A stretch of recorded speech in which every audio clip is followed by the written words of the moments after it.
तो वो कहते हैं ना दाब की गलत हो गई और एक हमारा सही हो गया। वो जो टेक्निक है ना वो आपके इन पेपर से आएगी जो बार बार आप अभ्यास करें। हिंदी, मैथ्स और इनको मैं आधा घंटा मॉर्निंग शिफ्ट में दे देती हूँ। L1 का सिलेबस बहुत वाइड है, अगर हम ढंग से प्रिपरेशन कर रहे हैं तो ये वाइड नहीं लगेगा। जिस दौर से अब आप गुजर रहे हो उस दौर से मैं गुजर चुकी हूँ। कॉन्ग्रेचुलेसन आपको। Thank you sir. थोड़ा बताइए आप। नमस्कार सभी को, मैं पायल शर्मा, अध्यापिका L1 government senior secondary school Ratanpura बरानी, ब्लॉक पदमपुर। मैंने यहीं से ही तैयारी की थी जहांगीर सर की क्लास से, और जिस दौर से अब आप गुजर रहे हो उस दौर से मैं गुजर चुकी हूँ। अच्छे से खूब तरीके से मेहनत करो, कोई बड़ी बात नहीं है। और अंतिम समय के अंदर मैं आपसे ये कहना चाहूँगी कि ओवर थिंकिंग है, सबको होता है। इस दौर से हम गुजरे थे, हमें भी हुआ था, लेकिन अपने भय को अपने ऊपर हावी मत होने देना। जो प्रिपरेशन आप कर रहे हो उसको कंटिन्यू रखो और खुद की मेहनत पे बिलीव करो। दूसरे से प्रभावित नहीं होना, दूसरे से अपना कंपैरिजन नहीं करना, वो ही आपको अपने गोल तक लेके जाएगा। और अब आपके डाउट है कोई बताना, राम कुमार जी कोई सवाल पूछ सकते हो आप, कोई डाउट रहते हैं आपके? अंजू आप पूछ सकते हो, अक्सर पूछते रहते हो, पूछिए जो भी आपके डाउट है, क्योंकि आपके डाउट है आप तक नहीं, अपने जो बच्चे जुड़े हैं, लाखों बच्चे जुड़े हैं, वो भी सुनेंगे, उनके भी डाउट क्लियर होंगे। पूछ सकते हो आप। टेस्ट सीरीज में लास्ट टाइम में मतलब कितने नेगेटिव होते थे? सबसे बड़ा रोल ही इसके अंदर नेगेटिव का है, और अपने आप में समझा जाता है कि L1 का सिलेबस बहुत वाइड है। अगर हम ढंग से प्रिपरेशन कर रहे हैं तो ये वाइड नहीं लगेगा। फॉर एग्जाम्पल अगर मैं आपको बताऊं कि मैं प्रिपरेशन कैसे करती थी लास्ट के दिनों में, सिलेबस तो लगभग सभी का हो गया होगा। हाँ, हो गया, लगभग सबका हो गया सिलेबस। जैसे फॉर एग्जाम्पल हमारे L1 के अंदर ये जो 5 सब्जेक्ट है, हिंदी, इंग्लिश, मैथ, साइंस और SST, और प्लस इनके मेथड्स, प्लस साइको और कंप्यूटर, ये पोर्शन अलग हो गया। एक मैं डिवाइड करती थी पार्ट बी को, जिसके अंदर हमारे अनुसंधान केंद्र हो गए और स्कूल मैनेजमेंट का जो पोर्शन था वो, और फर्स्ट को मैं रखती थी ओनली जीके। तो मेरा तरीका ये था कि मॉर्निंग के अंदर जब मैं लाइब्रेरी जाती थी तो फर्स्ट ऑफ ऑल जैसे मैंने करंट के लिए, क्योंकि करंट की भी महत्वपूर्ण भूमिका है इसमें, तो मैं करंट के लिए जैसे मान लो मैंने मूमल को प्रिपेयर किया था। मूमल के मान लो उस बुक के अंदर 150 पेज है, तो मैंने उनको डे के अकॉर्डिंग तोड़ लिया था। जैसे मैं मान लो नवंबर के मेरे पास 15 दिन है, मैंने उनको 15 से डिवाइड किया। मान लो 10 पेज अगर मेरे आते हैं, 5 पेज आते हैं अकॉर्डिंग टू बुक, उसके अकॉर्डिंग मैंने, अगर मेरे हिस्से उस दिन के 5 पेज आए हैं तो वो 5 पेज मेरे एकदम प्रॉपरली तैयार होते थे। उनसे कुछ भी आ गया वो मेरा प्रिपेयर होता था। और उसके बाद मैं, जैसे हिंदी है जो रीड फ्री दे के आया है, उसके लिए साइको और हिंदी सब्जेक्ट कॉमन है, सबके तैयार ही होते हैं। तो हिंदी, मैथ्स और इनको मैं आधा घंटा मॉर्निंग शिफ्ट में दे देती थी। मेथड्स सबके कॉमन होते हैं, अगर आप ढंग से एक भी सब्जेक्ट के मेथड्स प्रिपेयर कर लो तो नॉर्मल सी बात है कि हमारे क्वेश्चंस राइट होने की उम्मीद रहती है। और उसके बाद मैं साइको को देती थी आधा घंटा, और इसके साथ आप अपने पीवाइज क्यूज जरूर करो, ज्यादा से ज्यादा जो अपने MCQs हैं वो लगाओ टॉपिक वाइज। अकेला टॉपिक नहीं पढ़ना, पढ़ने के बाद जस्ट उसके PYQ जरूर लगाओ, ये हैबिट बना लो। और उसके बाद मैं स्कूल मैनेजमेंट वाले पोर्शन को भी, क्योंकि था नया है और आएगा, तो मैंने उसको बहुत अच्छे तरीके से प्रिपेयर किया।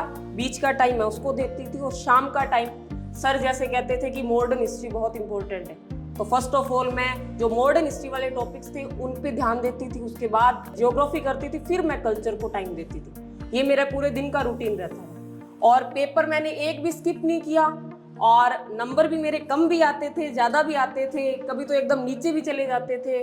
तो डर तो लगता है, लेकिन बस उसको अपने ऊपर हावी नहीं होने दिया, कोई बात नहीं, चलने देते हैं। और हर पेपर के बाद मैंने घर जाके, जब सर वो भेजते थे आंसर की, गलत होते थे सही होते थे, मैंने उसका एनालिसिस जरूर किया कि मैंने कहाँ मिस्टेक की है और नेक्स्ट पेपर में ये मिस्टेक नहीं होनी चाहिए। मेरा ये रूटीन रहता था। तो धीरे धीरे वो प्रोग्रेस में लाता गया।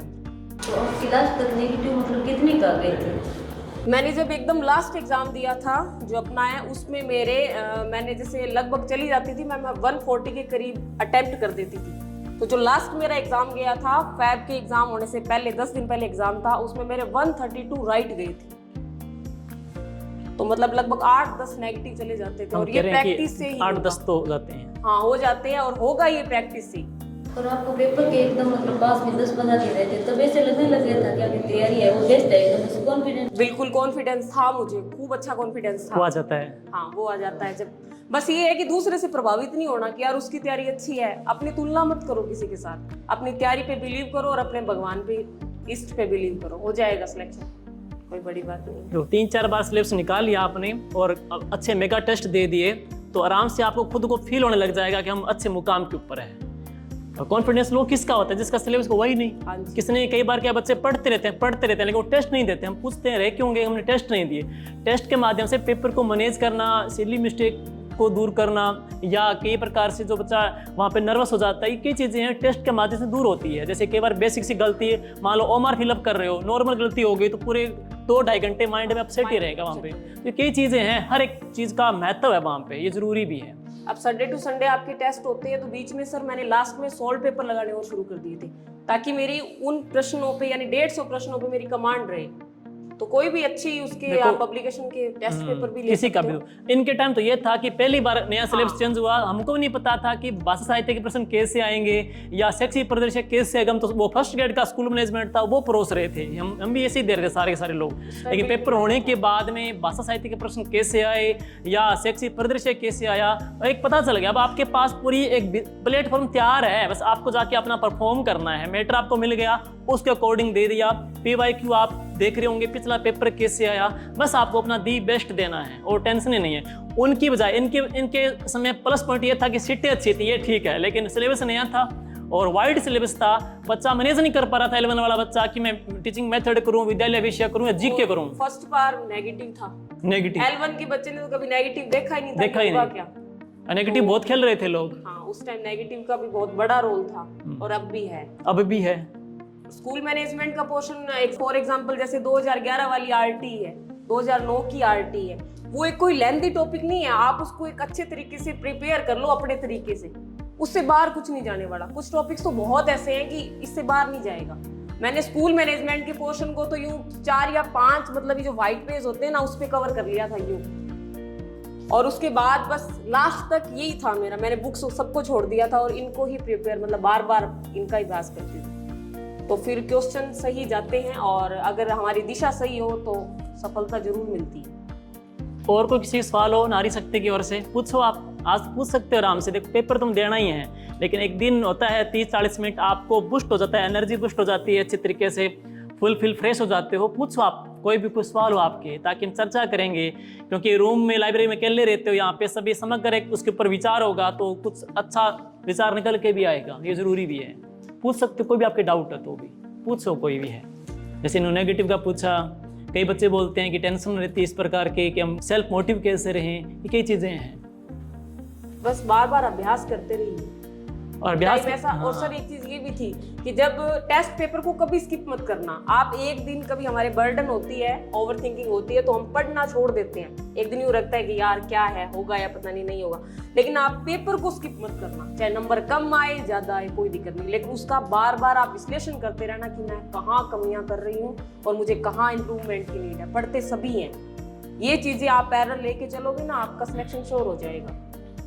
मैंने एक भी टेस्ट पेपर स्किप नहीं किया था। शुरू में तो सर वाले इन पेपर में भी मेरे बहुत डाउन नंबर आते थे, लेकिन धीरे धीरे वो एक बात काटेंगे। जैसे हम यहाँ पेपर बनाते हैं या क्लास टेस्ट बनाते हैं, वहां पे तो एक टॉपिक को अच्छा डीप जाना पड़ता है, तो वहां पे आप डिमोटिव ना हो कि मेरे नंबर कम आ रहे हैं, क्योंकि वहां पेपर के अंदर समग्र एक पेपर का ब्लूप्रिंट तैयार होता है। आपको पता है पेपर फ्लेक्सिबल 10 इक्वेशन ऐसे भी आएंगे, राज्य पक्षी पूछेगा, राज्य पशु पूछेगा, राज्य कवि पूछेगा, ऐसे प्रश्न भी आएंगे। 2-4 क्वेश्चन ऐसे भी आएंगे जो हमको गूगल से सर्च करने पड़ते हैं, ऐसे क्वेश्चन भी आएंगे। तो उनका इतना टेंशन ना लो, ये जो रैंक है उसके ऊपर भी इतना बर्डन ना लो, क्योंकि मेन पेपर है वहां पे पेपर का ब्लूप्रिंट तैयार होता है और पेपर आप अच्छा कर लोगे। इतना ज्यादा हार्ड भी नहीं आना आपके ये, और इतना लाइट भी नहीं पढ़ना कि जी ऊपर से आ जाएगा, ऐसा भी नहीं है।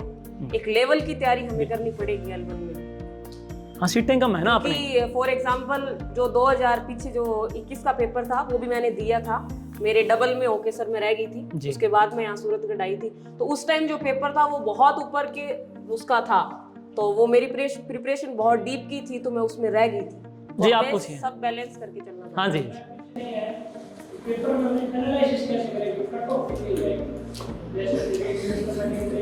जी जी सर कट ऑफ का काम तो अपना है ही नहीं, अपना तो तैयारी करने का है, आगे तो नतीजा जो आएगा वो देखेंगे। देखो एनालिसिस का मतलब ये है कि मैं, जैसे सर कहते थे कि आपके सामने 4 ऑप्शन है, 4 में से 2 ऑप्शन तो पैरेलल गलत होते ही हैं हर के अंदर, लेकिन जो 2 होते हैं ना वो हमें 50-50% यूं लगते हैं कि यार ये भी सही हो सकता है और ये भी सही हो सकता है। तो वहां हम कमांड कैसे करें कि 3 तो वो कहते हैं ना दाब के गलत हो गए और 1 हमारा सही हो गया। वो जो टेक्निक है ना वो आपकी इन पेपर से आएगी, जो बार बार आप अभ्यास कर रहे हैं। एलिमिनेट करना है उनको। हाँ, ये तभी आएगी, पेपर देखा 3 तो गए और 1 हमारा आंसर रह गया, वो अभ्यास से ही होगा। वो ही विश्लेषण का कह रही हूँ मैं, बाद की कट ऑफ की वो तो सब बाद की टेंशन, सब हमारी नहीं है। अब जब कोई बंदा 3 बार सिलेबस निकाल देता है ना तो आराम से 360 डिग्री से एलिमिनेट कर लेगा। बाकी तो चारों सभी को एक से लगेंगे, जिसने नहीं एक बार ही नहीं कि उसको ये से लगेंगे ये। और इनका जो बैच था ना ऑफलाइन में, मेरे ख्याल से जिनके नहीं हुआ मुझे वो 2-4 नाम याद है, बाकी तो वो आज भी फोटो देखते हैं ना तो उस बैच में सारे ही सिलेक्ट मिलते हैं, सारे के सारे। तो मतलब ग्रुप बहुत अच्छा था, बहुत शानदार अच्छी तैयारी करने वाले थे। तो एक फ्रेंड सर्किल का बहुत अच्छा किरदार रहता है, जैसे ये 5-6 इकट्ठी आती थी, सभी का सिलेक्शन हो गया इनका भी। कोई जयपुर पोस्टेड है, कोई कोटा पोस्टेड है, आसपास पोस्टेड है, ये यहाँ पे पोस्टेड है। एक बहुत बड़ा रोल होता है इनका। सर बस ईश्वर के आशीर्वाद से और मेहनत से हो गया। और पोस्टिंग भी मेरे दादाजी प्रिंसिपल पद से रिटायर थे, तो वहीं उसी स्कूल में ही मैंने, जहाँ दादाजी ने फर्स्ट ज्वाइन किया था उसी स्कूल में मैंने ज्वाइन किया। ये मेरा अच्छा सौभाग्य मानती हूँ मैं। देखो जो मन से दिल से मेहनत करता है ना बिल्कुल सक्सेस होता है और मेहनत उसके काम आती है। कई बच्चे ऐसे हैं जो पिछली भर्ती में रह गए थे तो इस एग्जाम में भी वो अच्छा करेंगे, बेस्ट करेंगे, पूरा विश्वास है। तो आप सभी को भी अग्रिम शुभकामनाएं। अपने पास 60 दिन बचे हैं, 60 दिन बहुत इंपॉर्टेंट है। पीछे के जो मतलब यूं कहेंगे साल 1.5 साल और इधर 60 दिन बहुत ज़रूरी है। 60 दिन के अंदर आपकी स्मार्ट स्टडी, रिवीजन, अभ्यास, इन चीज़ों का ही आपके पास रहना चाहिए। अब कई बच्चे क्या होते हैं कि लाइब्रेरी में किसी बच्चे के पास मैटर बैठा है, पढ़ा है, किसी को और पढ़ा है, कहीं पे ऑनलाइन सोशल मीडिया से देखते हैं तो अपना चेंज करते रहते हैं। अब चेंज करने का टाइम नहीं है। अब तो जितना जो आपने पढ़ा है बस उसको रिवीजन करना है, प्लेस बैक निकालना है, नज़रों से निकालना है और टेस्ट देना है। हाँ कुछ डेटा हो सकते हैं, जैसे कि अक्सर मैं बताता हूँ, ये मैंने हम आजकल तो यूट्यूब पे क्लास भी डाल देते हैं जो भी चेंजेस हो गया अचानक चाल लो, जैसे शैक्षिक परिदृश्य एक सब्जेक्ट है, कोई और पार्ट है जहाँ पे कोई चेंजेस हो गया तो वो डाल देते हैं वहाँ पे। बाकी करंट है वो तो मार्केट में जो भी आपको गाइड अच्छी लगे, किताब लगे वहाँ से पढ़ो, जो आपके सूट करती हो, जो भी टीचर अच्छा लगे वहाँ से करो। अब ना टीचर चेंज नहीं कर सकते, ना आप किताब चेंज नहीं कर सकते, जो आप पढ़ते आए हो 1-2 साल से लगातार बस उसको रिवीजन करना है उसको, बस ये है। जो भी टेस्ट दिए हैं उनका एनालिसिस भी करना है कि कमियाँ कहाँ पे आई, नंबर डिडक्ट आपके कहाँ पे हुए, ये जरूरी है। जो बच्चा सेलेक्ट होता है ना वो ये काम करता है, एनालिसिस करना, रिवीजन करना, नेगेटिव पे कंट्रोल करना, ये कई चीज़ें उसके मतलब बस्ते में शामिल होती है। ये चीज़ें आपके शामिल है तो आप बिल्कुल सक्सेस हो जाओगे।